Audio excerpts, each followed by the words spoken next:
You got to see this. The center of the world, Israel, Jerusalem, the Israeli Defense Force. Is the Israeli Defense Force a compassionate people? Yes, they are. A former officer of the IDF, Naftali, tells us. Check it out.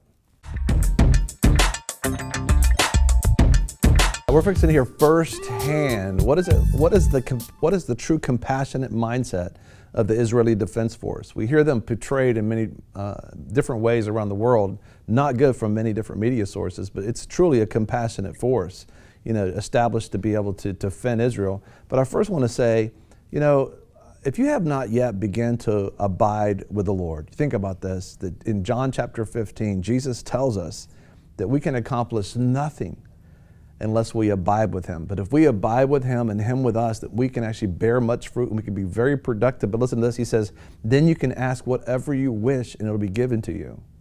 This is so important because right now there's so many false information out there, false news sources, and Google gives you a lot of information, but it doesn't give you the wisdom that you're going to need to hear from God. And a lot of people want to abide with God, but they think it might be too complicated. They just need a simple plan to do it. Guess what? We have a simple plan for you. We have it right there. You just go to iabide.org and just fill out that information and request a simple free plan, and immediately it will come to your email and you can begin to abide. It's a simple plan, but it's powerful. It will literally transform your life when you begin to abide with the Lord. He says when you do this, you'll be fruitful, but also you can ask whatever you wish of the Father and it'll be given to you. Pretty powerful, huh?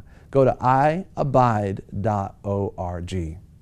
Well, listen, I want to be able to talk to you about Israel. We love Israel. Israel's protected by God and the wisdom of God with the Israeli Defense Force.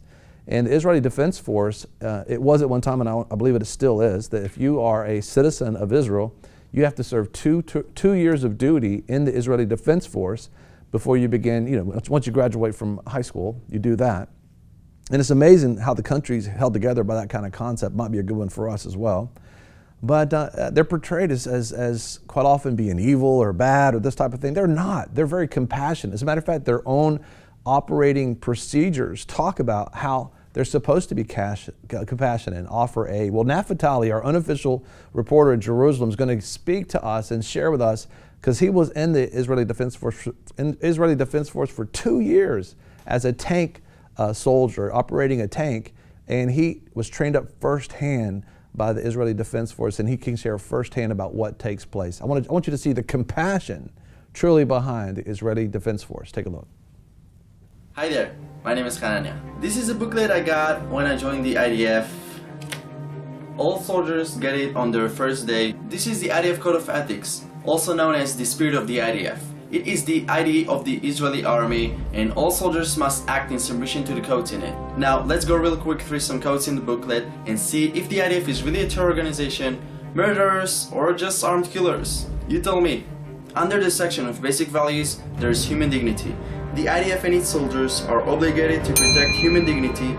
Every human being is of value, regardless of his or her origin, religion, nationality, gender, status, or position. A great example to this is what's happening right now in North Israel with Syria for the past few years. The IDF takes care of injured Syrian civilians that no one else cares about, not even their government. Plus, 70% of the doctors in Syria left the country since the civilian war began. Human life. The IDF servicemen and women will act in a judicious and safe manner in all they do, out of recognition of the supreme value of human life. During combat, they will endanger themselves and their comrades only to the extent required to carry out their mission. Another great example for this is what called roof knocking.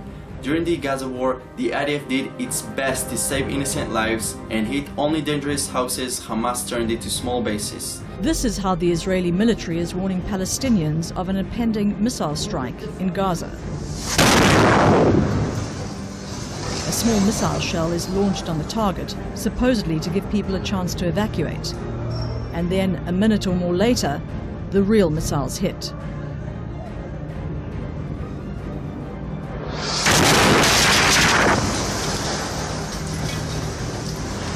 Purity of arms.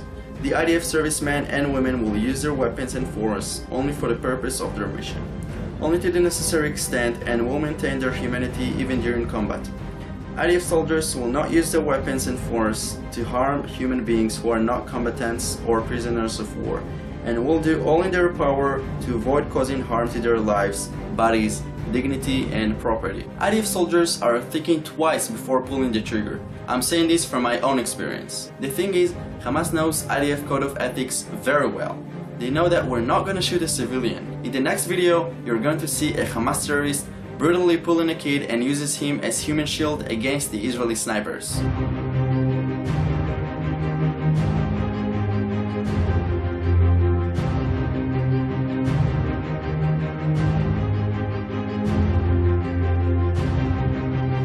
So, where are all the people that are saying bad stuff about Israel and good stuff about Hamas? Are you still here? I'm asking myself, why the truth is not being said on BBC or CNN? The truth is hidden from the whole world, and we need to expose the truth to them. So do me and Israel a favor and share this video with everyone. It's a huge help to the IDF, because people think that we're the bad guys. But we can change that. I have so much appreciation for you supporters. May God bless you. By sharing the message, we can change the opinion of many and show them the real IDF and Israel. Don't forget to subscribe to my channel. Remain in God. Love you.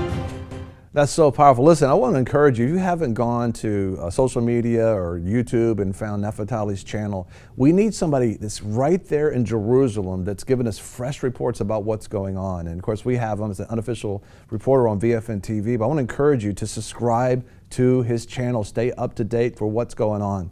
Thank you for watching VFN TV. If you like this video, give us a thumbs up. Also, if you want to see more videos like this, subscribe. You know, a lot of people want to abide with the Lord, but they just don't have a plan to do it. You can request that plan today at iabide.org. Don't forget you can join us 24 hours a day, 7 days a week. Download our app and sign up for our newsletter, The Torch, at vfntv.com.